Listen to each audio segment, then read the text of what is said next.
Bismillahirrahmanirrahim. Assalamualaikum warahmatullahi wabarakatuh.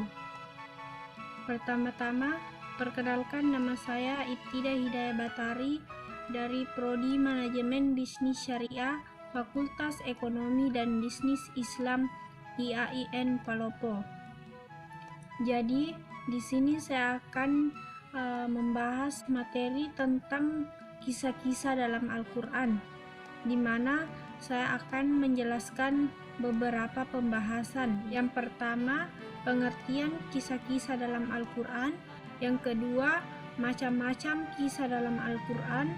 Yang ketiga, polarisasi dalam menyampaikan kisah dalam Al-Quran. Yang keempat, karakteristik kisah-kisah dalam Al-Quran.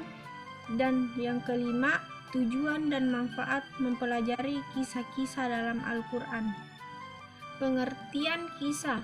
Kata kisah berasal dari bahasa Arab kisa'at, yang jamaknya kisasa, yang berarti hikayat dalam bentuk prosa yang panjang. Menurut Manna Al-Kattan, berkata kisah berasal dari kata al-kasu, yang berarti mencari atau mengikuti, yang artinya saya mencari atau mengikuti jejaknya. Al-kasas adalah bentuk kata masdar dalam firman Allah Subhanahu wa Ta'ala dalam Quran surah Al-Kahfi ayat 64. A'udzubillahi minasyaitonirrajim. Bismillahirrahmanirrahim. Kala salika makunna nabagi fartadda ala asyarihima kasasa, yang artinya dia Musa berkata, itulah tempat yang kita cari, lalu keduanya kembali mengikuti jejak mereka semula.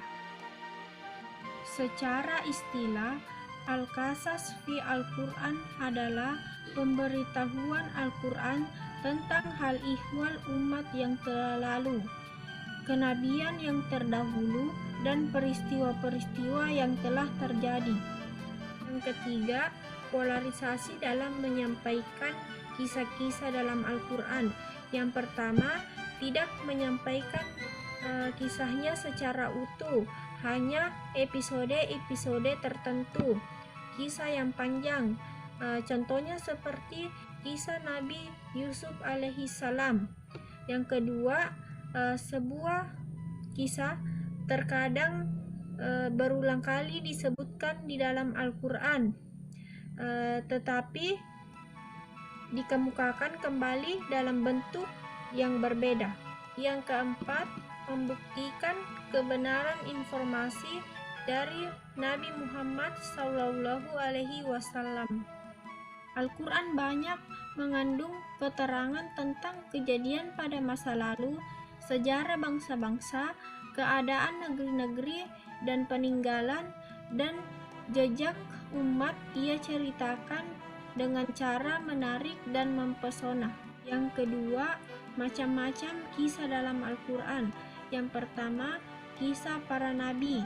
Yang kedua, kisah-kisah yang berhubungan dengan peristiwa pada masa lalu dan orang-orang yang tidak dipastikan kenabiannya. Yang ketiga, kisah-kisah yang berhubungan dengan Rasulullah SAW. Keempat, karakteristik kisah-kisah dalam Al-Quran. Yang pertama, kisah-kisah dalam Al-Quran berupa peristiwa yang benar-benar terjadi. Yang kedua, kisah-kisah dalam Al-Quran sejalan dengan kehidupan manusia. Yang ketiga, kisah-kisah dalam Al-Quran tidak sama dengan ilmu sejarah.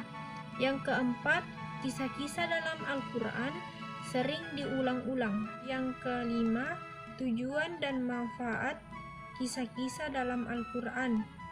Tujuannya yang pertama, menjelaskan prinsip-prinsip dakwah dan pokok syariat yang dibawa oleh Nabi.